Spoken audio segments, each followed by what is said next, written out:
I've made a video about what I want to talk about today in the past called The Greatest Secret. I made it probably a year or so ago. And of course, the channel has grown, more people have come, people have left. And I thought it was worth going over this again. And you will notice that I have alluded to this in many different ways on this channel, but I think because people are getting themselves into all sorts of different problems, they're getting letters with demands, they're going to court, there seems to be a confusion between what is jurisdiction and what jurisdiction people are in, and how this might help them to understand whether they need to do certain things. And it's actually very simple, but it's quite complicated to explain in a way that makes sense to people, because we have been indoctrinated so much to believe something which actually is a lie. And it comes back to the all caps name, the birth certificate, acts and statutes, living in the private or living in the public. So I want to explain this how I see it. You may disagree, of course, but this is how I see it. So let's imagine that we are going to have a game of Monopoly. And I think Monopoly has been made to demonstrate exactly the game of life and the game of commerce that we find ourselves in, to illustrate that. But we've taken it too much at face value as just a game and not realised actually it explains pretty much everything. So when you play a game, any game, you need players, don't you? The players, for the sake of argument, are going to be men and women. We're not having any younger people. They're all over 18, so no boys and girls for the moment. It's just men and women. Okay, so we're all adults in the room. We have a table of some description. We have chairs, and the men and women sit on the chairs and they take out the box a number of things. They take out the board, which they open up and they place down on the table, and that becomes a domain. It becomes the arena of the game. They also take out a number of characters. That might be the train, the little Scotty dog, a racing car, a top hat, all those sort of things. Now, when I used to play it, they were die cast pieces of metal, or they might be moulded plastic. And each of the players decide which one of those little characters they're going to be. I'll come back to that in a second.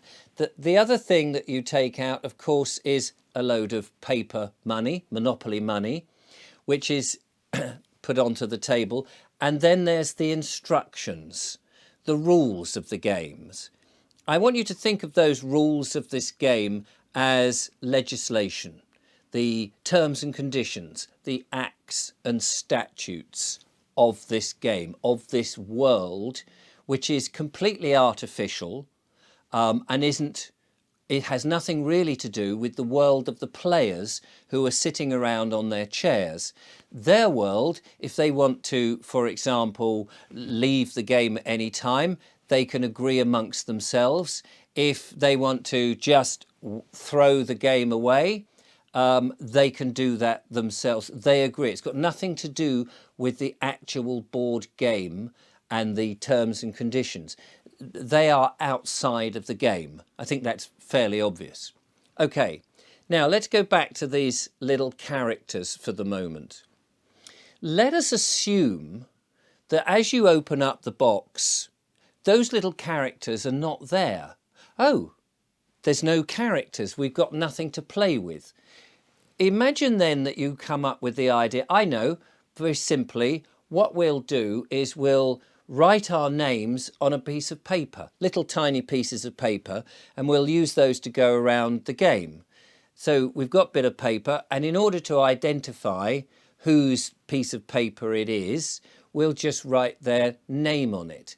Now let us say, for the sake of clarity, that we write the name in capital letters, and we'll put the given name of each of these players, the real people who are playing the game, and we'll put in the family name and we'll call it a surname for the sake of argument. So we might have over there Fred Bloggs. So Fred Bloggs would write in capitals, Fred Bloggs, and he has his little paper, his bit of paper on the board. Mary Jones, she writes Mary Jones in capital letters on her piece of paper, and that goes on the board. And so on for each of the other players, however many there are. So now what we have created in effect is little certificates. We could call them birth certificates. They are certification that this character now exists in the game. They have no relevance whatsoever outside of the game because they are just bits of paper with scribbles on effectively, but we understand the hieroglyphics in the capital letters represents the player, or rather the player is, yes, this represents the player, and only that player whose name, so Fred, for example, only Fred can pick up the piece of paper with his name, his little birth certificate, and move it around the board. Only him. Mary can only pick up her one with her birth certificate. Nobody else can interfere with each other's little birth certificates. This is very important because what we're looking at now is the real world living in the private, and the game world of acts and statutes, its own rules and its own characters, these little birth certificates, which we're going to call legislation, which has nothing to do with the real world in reality, but for the purpose of playing the game, we all understand that this is the game and these are the characters and these are the rules. And we know that part of the rules is you throw the dice and you move the character around in a clockwise direction. You know that these little characters will land on various places and they may have the opportunity to purchase a house or a hotel or a utility company or have a share in a utility company, however it is, or they might end up on the community chest and you pick up a card, or I think the other one is challenge, and you pick up another card. So we understand that there are rules of the game that these characters must adhere to in order for the game to work. But outside of that, the players who are playing the game, as I said, one may want to go and have a cup of tea, one may want to smoke a pipe, one may want to step outside for 5 minutes, may answer the phone. All of that world has nothing to do with what's happening on the board. So that's in the private, and this is what we're going to call in the public. It's the world of commerce. This is the board and all the characters.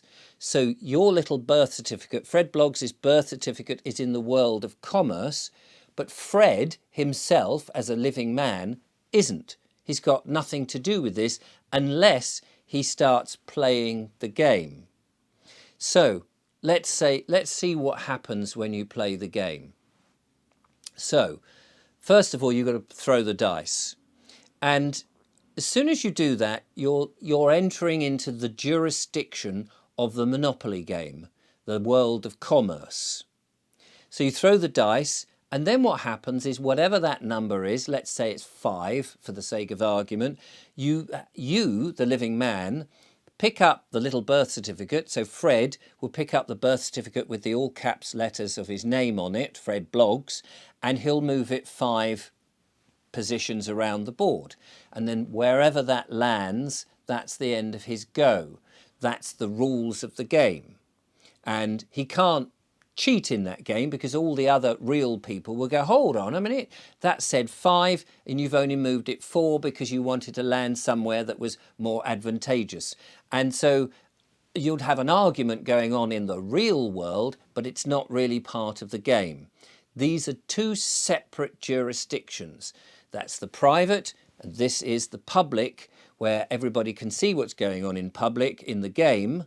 And so in other words, people can be watching the game and they'll see it. So any members of the public can see what's going on in the game.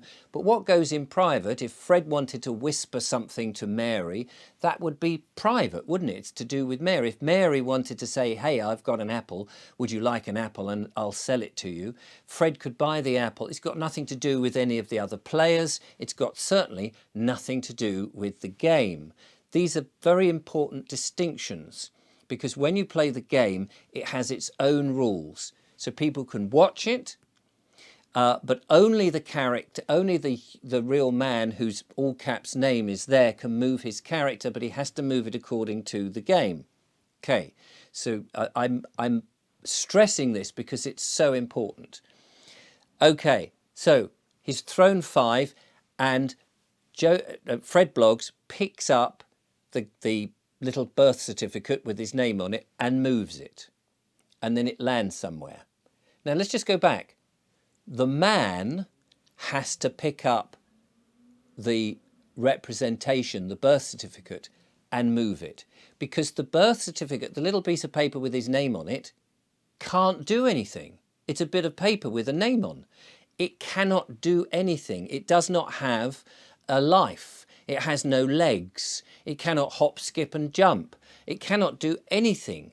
It is absolutely devoid of any power whatsoever because it's a piece of paper with words on it. That's the birth certificate. That is the legal fiction.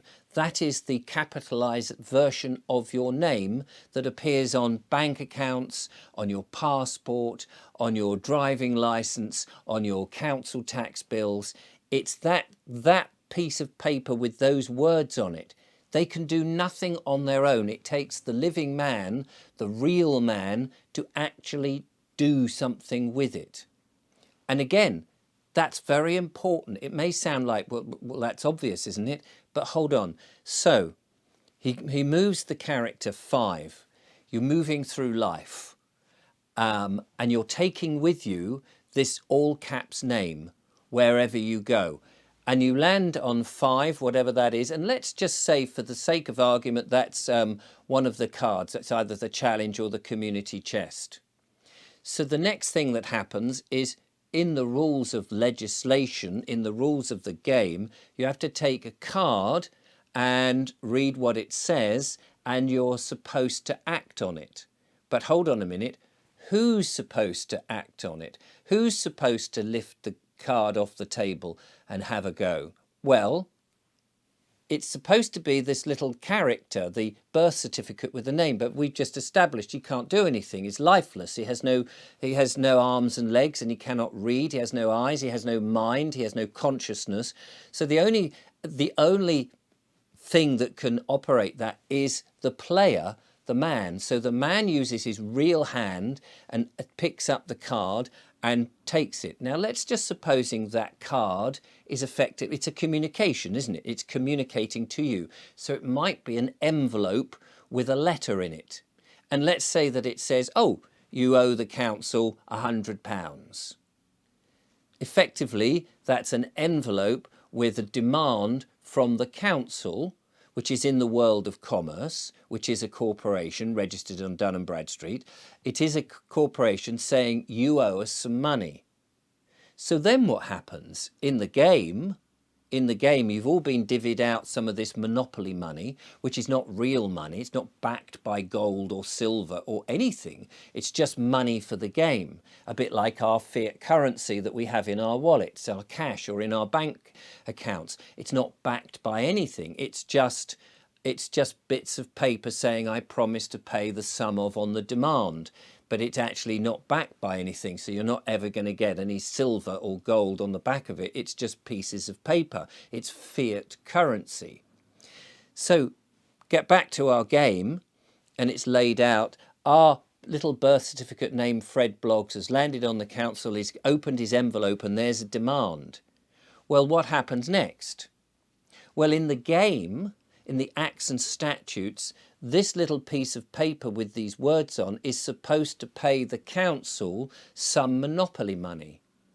but it can't do anything. It's just a bit of paper with words on. It's a little birth certificate that's representing a real person, but it's, or a natural person, or a living man, I should say, but it can't do anything.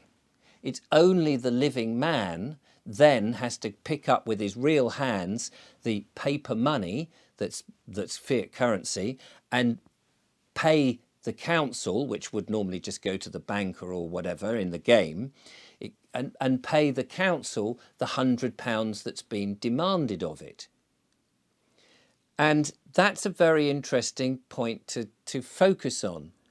So in our lives, the game that we're in, this game of commerce, the council sends us a bill, or it might be the police for a parking offence, or it might be something else, you know, whomever it is, might be the inland revenue or the tax or whatever, and they saying, you owe us this money. But you note it, well, hang on a minute, this letter is addressed to the bit of paper. It's in the all caps name. It's got Fred Bloggs in capital letters. It's not written to Fred of the family of Bloggs. It's written to Fred Bloggs capital letters. So the real man knows, this is written to my birth certificate, this version of me which is in this Monopoly game. So here's the thing. What happens next is, in an ordinary situation, is the man goes, I owe the council this £100 or £1,000 or 2,000, whatever it is, and then goes, okay, and they go to their private funds and they pay the money to the council. And the council go, okay, great, we've got the money, that's fine, thanks very much. But actually, it was the capital letters who was the one that's supposed to pay it, but he can't do anything. He can't pay anything because he doesn't exist. The council themselves don't exist. They're just, again, they are a corporation, an entity, operated by other men and women, because the only way a council or the police or the government or any of these institutions or these corporations can do anything is by having players act out the role of those. And so the council is saying, give us the money. The character is can't do anything, can't even hear it, doesn't even know. The birth certificate just is in ignorance of anything. It's a bit of paper with words on it. But the player goes, it's me. It's me, the human being, the life force, the man in a flesh and blood world. I'm the one that's got to pay it. And so then they pay it. But do they have to pay it? Do they have to? Because it's actually the bit of paper in the game that's been demanded, and that bit of paper can't do anything. So what the man could do in our world is to say, hang on a minute, you've asked the birth certificate to pay you some money, but the birth certificate can't do anything. It's impotent. It has no arms and legs. It can't hop or skip and jump. It's very kind of you to demand money from it, but I'm just letting you know because I'm effectively the agent. I'm the only one that can pick it up and move it round the board, but it can't do it. So I'm really sorry. I don't know what to do because I don't need to pay it out of my own funds, thanks very much. And you don't accept gold and silver because you'll only accept fiat currency. And this bit of paper can't do anything. So therefore, we're in a bit of a strange thing because I'm actually living in the private. I'm a living man, and you're in the, you know, if you think this bit of paper can do it, that's great. But how is it going to do it?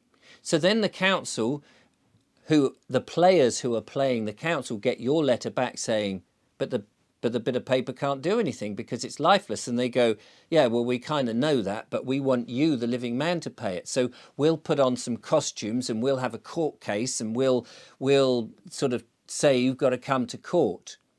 But it isn't really the living man they actually want. It's the bit of paper they want to go to court. But the bit of paper can't even get to court because it has no legs. So again, they want you to think they want you to think you're the bit of paper with the words on it, the birth certificate. So you, this can go on and on and on, and I want to make this a bit shorter, and maybe I'll come back to the next stages to all of this. But effectively, who we are real people, men and women. And we are in this game of commerce in which only us can move these bits of paper with our names on it around the board. So in other words, we become the controller of these bits of paper. We are the agent, if you like an actor and his agent. The actor is the bit of paper and the agent represents us and moves us around the board. So if somebody says, oh, the actor owes us some money, and you're the agent for the actor, you're not expecting the agent to pay the bill, you're expecting the actor. But if the actor is just a bit of paper with words on it, a little birth certificate going round the world of jurisdiction, the world of acts and statutes, which only apply, the acts and statutes only apply to the bit of paper with words on it and not the player because he's outside that world, then what can happen if that little bit of paper can't do anything? And the player says, I'm sorry, I'm not playing this game anymore. I'm not taking it from my own private funds, thanks very much. I could take it from the funds, the monopoly money. I could do that, but we're at a stalemate. Unless I do that, nothing happens. And the bit of paper and the councils and all of that can only place the birth certificate into jail unless the player says, oh, that's me. So this is where the jurisdiction comes in. You've got the game jurisdiction, you've got the real world jurisdiction. But if you say, that bit of paper is me, not that you're representing it, but it is you, then these bits of paper or the council or the police or others will then say, now we can take you to the court. We can take you and put you in prison. We can force you to pay the money because it's about jurisdiction. It's about saying, hang on a minute, I'm just the agent of this piece of paper. I'm not the piece of paper itself. And that's where we need to remind ourselves we are not the capital name. Even though the bills and stuff come to us in the capital name, we are only the agent of it. And the capital name in and of itself is impotent and can do nothing unless we believe it's us. And then we become responsible. I'll leave it there. I hope if there's something in all of this that it makes sense. This is how I see the acts and statutes, the legalisation, the government. It's a game. They've got their rules. But in the real world, for men in the private, for you and I as living men, none of this actually applies to us unless we play the game, unless we say that bit of paper is actually me, and you effectively step onto the board as the character and you become the character. So clearly we want to remain the player who controls the character but isn't actually paying the bills unless we want to play the bills with the monopoly money. I hope that makes some form of sense, or at least some of it does. It's a very difficult to explain, and yet it is actually very simple. Thank you so much for watching.